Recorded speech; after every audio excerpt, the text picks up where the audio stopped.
After logging in to the KPay POS app, tap Main Page at the bottom left corner to return to the home page. Tap More. Then select Refund.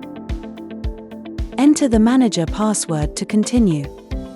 You can search for the transaction by entering the reference number or transaction number, and select the transaction date to locate the record.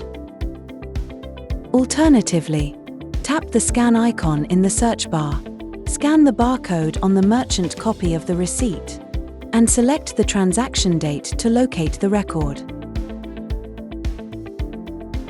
Once you've confirmed the transaction details, tap Refund.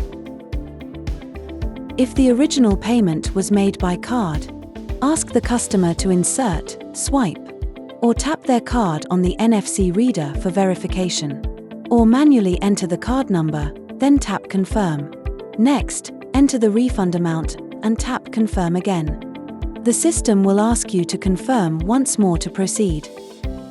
Once the refund is successful, the screen will show successful. The receipt will be printed automatically.